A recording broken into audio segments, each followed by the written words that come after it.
There was one candle still burning on the windowsill. Just one. The others had fizzled out during the hour I sat there, alone, at the dinner table, staring at the untouched plates of food, the slowly wilting flowers, and the stupid little handwritten card I'd made her sign last year as a joke. It read, "To my forever Emery. No matter how hard life gets, I'll always make your birthday feel like the most important day of the year." She didn't even look at it this year. At exactly 9:14 p.m., the front door creaked open. No keys. No apologies. Just the sound of boots carelessly kicked off and her bag thumping to the floor. I didn't get up. I didn't speak. I just waited. She stepped into the kitchen like it was any other Thursday night. Not my birthday. Not the night she ghosted me without a single text. And then she saw the table. The candles. The food. The card. And me. "Oh," she said. "That's it. Just oh." No hug. No happy birthday. No explanation. I finally spoke. Quietly. "Is this what I get?" That's when she snapped. Like I'd asked her to climb Mount Everest barefoot. "Are you seriously going to make this a thing?" God, Emery, not everything is about you. Maybe I had a rough day. Did that even cross your mind? The room went silent after that. My face must have said more than my words ever could. I wasn't yelling. I wasn't throwing things. I just sat there. She stared at me for a few seconds. Her expression shifted, from irritation to guilt. Then she stepped closer, like she suddenly remembered the script. "I didn't mean that," she said, voice softer. "I didn't mean any of that. I love you, okay?" She touched my hand, the same hand that had written her that dumb card. And for a moment, I let her say it. I let her kiss my forehead and whisper, "I'm just tired," like it erased everything. But when she went to take a shower, I walked over to her purse. I don't know what I was looking for, but I found something I wasn't supposed to. A receipt. From 7:46 p.m. 2 glasses of wine. 1 steak. 1 salmon. 2 desserts. 1 restaurant we'd said we'd try together. That night, I learned love can sound like I didn't mean it. But betrayal? Betrayal whispers with receipts. She came out of the shower humming. Humming. Like this was just another night, and I hadn't been sitting there trying to figure out if I was losing my mind or my marriage. Her damp hair was pulled into a messy twist, and she wore that oversized hoodie she only ever put on after long nights out, claiming it was cozy. Funny, I used to think it was cute. Now it looked like armor. Something hiding whatever truth clung to her skin. She walked past me and casually plopped onto the couch, like we hadn't just exchanged the most miserable birthday moment in the history of miserable birthdays. I followed her silently, clutching the receipt in my palm so tightly it left a crease in my skin. "Did you eat?" she asked, not looking up from her phone. "No," I replied flatly. "You should," she mumbled, eyes still glued to the screen. "Don't let your blood sugar crash." I sat on the armrest beside her and slowly unfolded the receipt, placing it gently on the coffee table like I was handling a live grenade. She glanced at it, gave it a quick squint, and then her face stiffened. Barely, but I saw it. That little crack in her expression that she couldn't quite cover fast enough. "Where'd you find that?" she asked, trying to sound casual. Too casual. "In your purse," I said. I waited. Silence. "Why were you at Estelle's tonight?" She blinked. I stopped there for a drink after work. I needed space. I told you, work's been awful, and I didn't want to bring that energy home on your birthday. 2 entrees, Lila. 2 desserts. She laughed. A dry, hollow little laugh. "Seriously? You're checking my receipts now?" I didn't move. Didn't blink. Just kept looking at her. And slowly, she stopped laughing. "Who was he?" I asked, not shouting. Just asking. Like someone already drowning asking how deep the water goes. "It wasn't," she started, then stopped. Her eyes darted toward the TV, like maybe a distraction would save her. "He's just someone from the office. It's nothing. You spent my birthday with him." I didn't mean for it to be like that. She snapped again. There it was, that same sharp edge from earlier.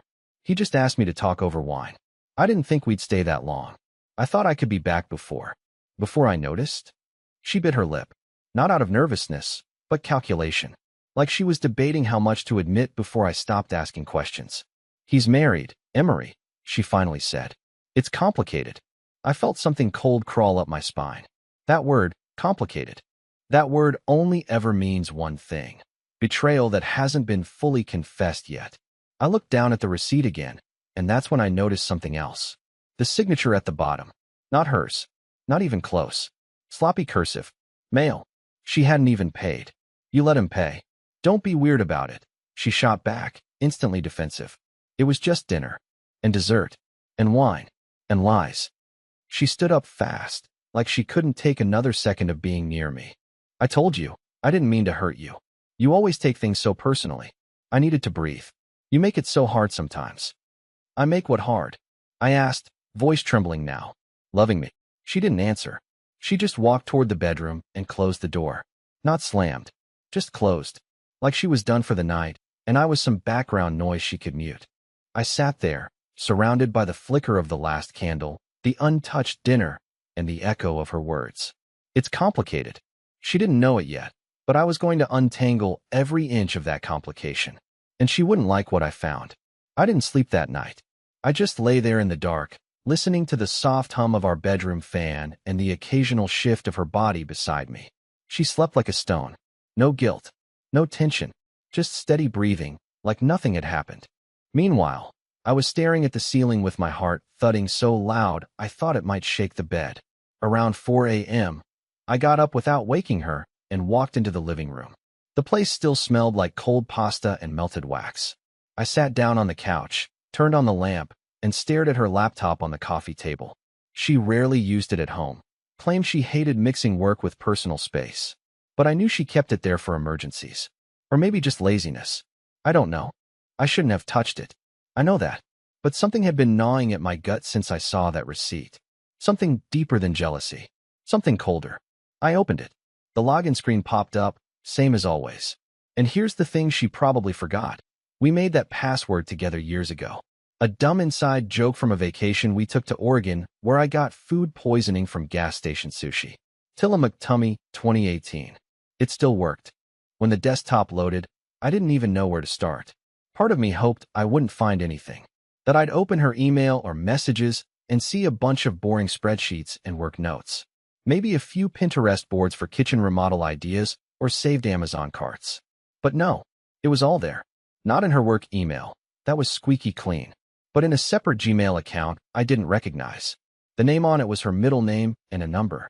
Probably a backup account she never thought I'd find. I clicked through the inbox, hands shaking the whole time. Dozens of messages. Most were from him. A name I didn't recognize, Dinar. But I didn't need a last name. The way he wrote to her made it clear. This wasn't some harmless coworker chat. These were long, rambling messages sent at midnight. Paragraphs about how he couldn't stop thinking about her voice after conference calls. Complaints about his wife. Hints about starting over. Worse, her replies. Not just playful. Intimate. Familiar. She sent him photos. Nothing explicit. Nothing that would break YouTube's rules. But just enough to show she was emotionally miles away from me. A picture of her on the couch, holding a wine glass, captioned, "Wish you were here instead." A mirror selfie in the hotel room from that work retreat last month, with the caption, "This bed's too big for one." But the worst one, the one that actually made me drop the laptop onto the floor, was a voice memo. It started with her laugh, low and whispery. Then she said, "I told him I loved him tonight, just to shut him up." I sat there frozen, the laptop still playing softly through the speakers, her voice echoing around the room. I didn't even cry. I just sat there, stunned, as if I'd been hit by a train but was too numb to feel the damage yet. She told me she loved me, to shut me up, on my birthday, and then she went asleep like nothing happened. I picked up the laptop and closed it quietly, walked back to bed, lay down next to her. She stirred a little, murmured something in her sleep, and reached for me. Her arm brushed mine.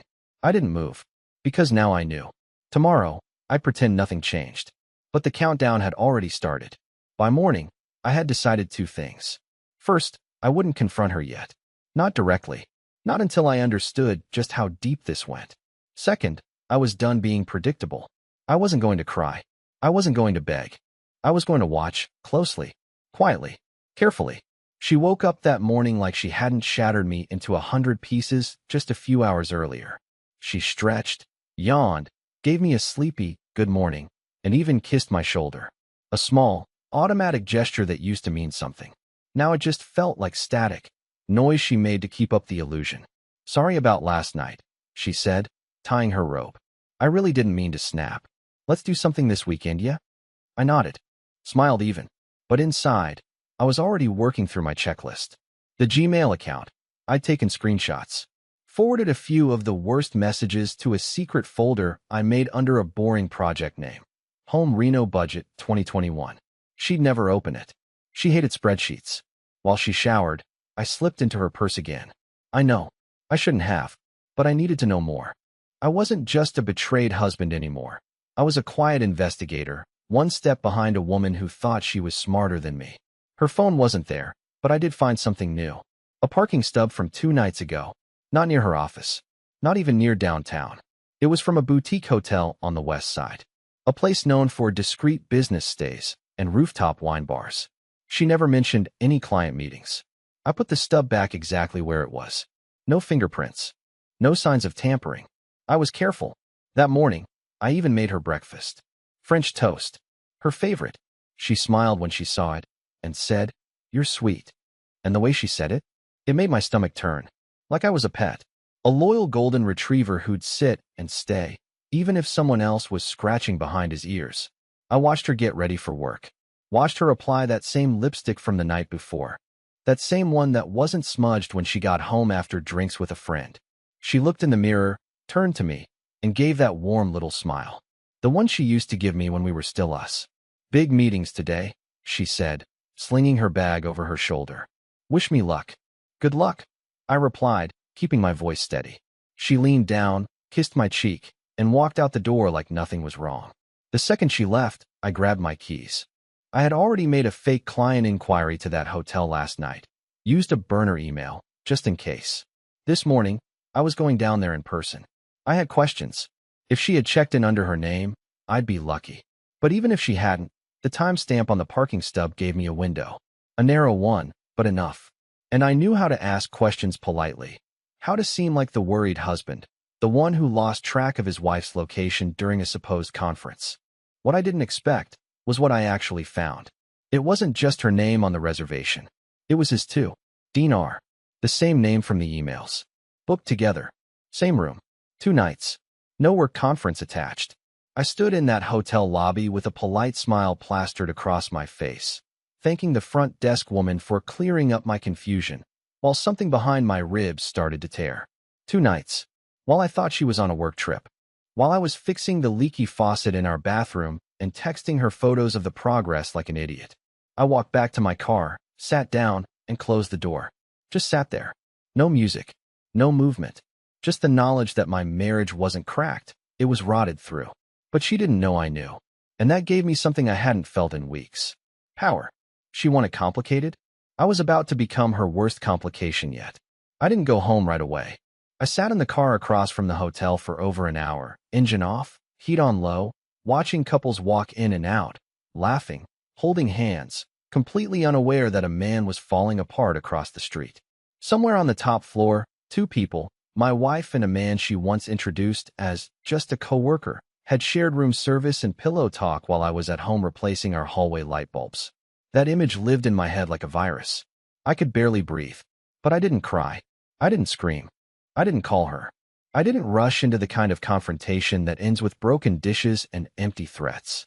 No, I let it tick. Because when someone builds their world on lies, the last thing they expect is silence. When I finally walked through our front door, the house was quiet. It smelled like dryer sheets and lemon cleaner. Her favorite candle was lit on the counter, some lavender thing she used when she wanted to clear the mood. I was the only one home. I went straight to the bedroom and pulled out the plastic storage bin where we kept tax documents and paperwork most couples forget exists until April. Deep in the stack was a manila folder I hadn't opened in years, our joint bank account setup documents, along with the login info for an emergency account we opened before our honeymoon. She didn't know I remembered the passwords. I'd played dumb so long she probably thought I'd forgotten they even existed. But I hadn't. Not after the way she used to talk about independence and separate safety nets before we got married. I logged in. The balance was smaller than I expected. Way smaller. And then I saw the withdrawal history. Clean, quiet transfers. Every 2 weeks, small enough not to raise alarm, but steady enough to build a pattern. And the recipient? Dinar. The transfers were labeled consulting reimbursement. Consulting. My wife had been paying a man she was sleeping with, either for secrecy or guilt. And suddenly, it all clicked. Her sudden paranoia about money, her push for separate budgets, her weird arguments about financial boundaries. It was all preparation. Brick by brick, she'd been laying a path out of this marriage, one she thought I was too oblivious to notice. But here's the thing about being the nice guy. They forget we have memories, that we notice everything, even when we pretend not to. That night, I made dinner like nothing was wrong. A roast chicken, which she usually bragged to her friends that I made better than any restaurant. She walked in at 7:26 p.m., humming again.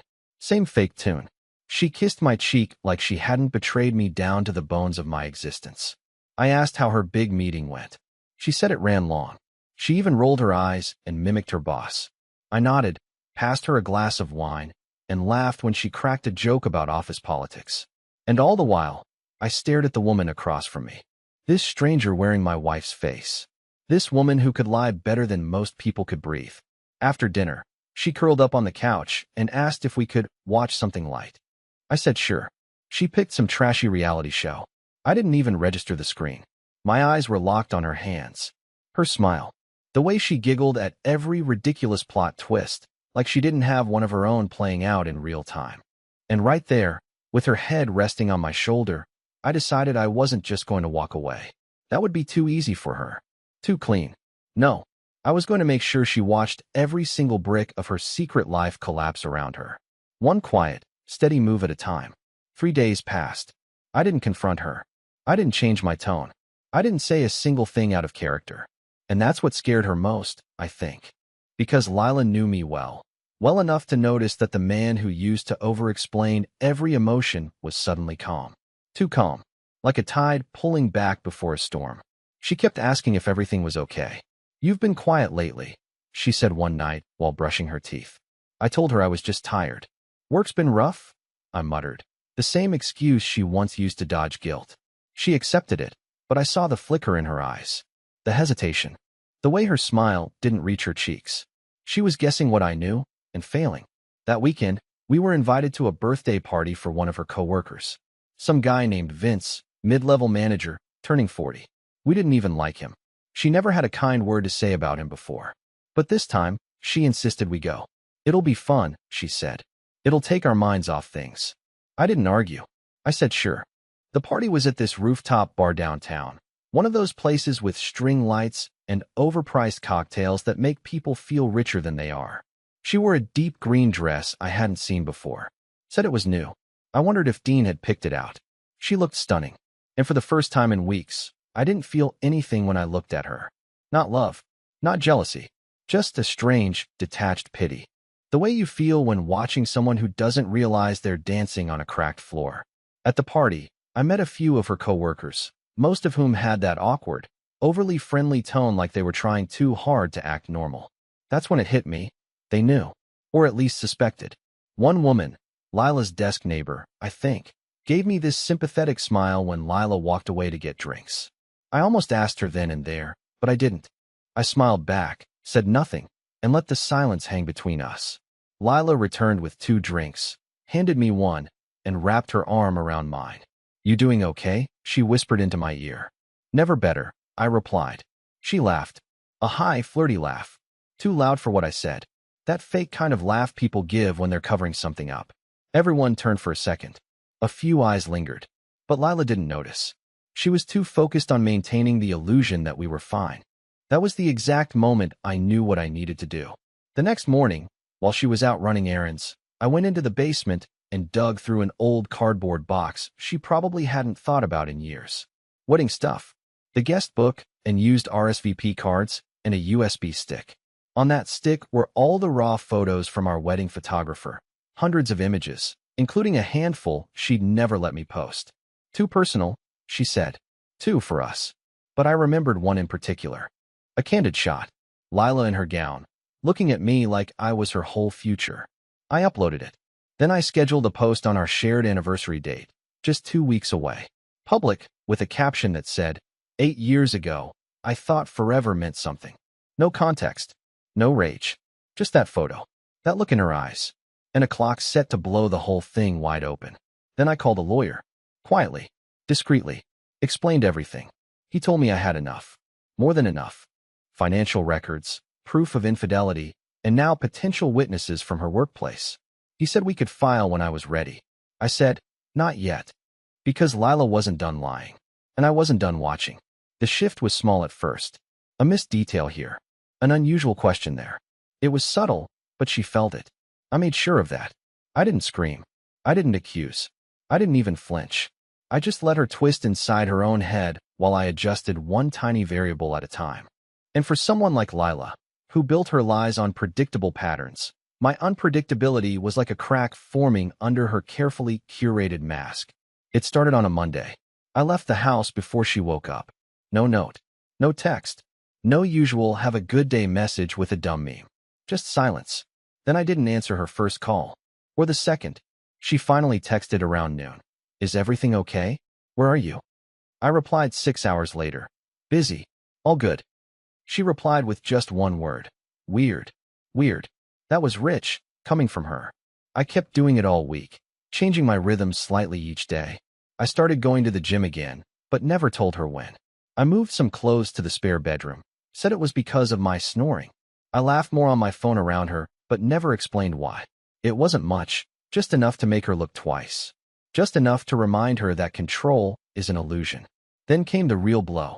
That Saturday, I told her I was heading to my friend Reed's place. Guys' night, some old movies, beers, nothing serious.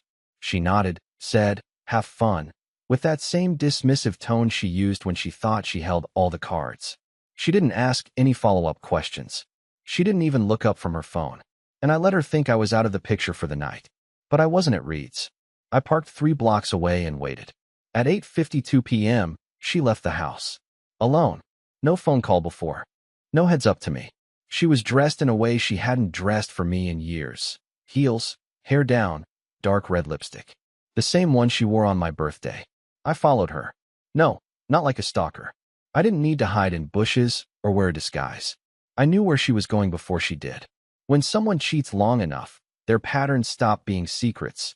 They become schedules. She met him at a wine bar near the park. Not the hotel this time. Public, casual, open. Probably thought it looked innocent that way. I stayed across the street, just out of view, phone in hand, camera ready. They didn't kiss. Not this time. But the intimacy was there. The kind of conversation you have with someone who already knows your body.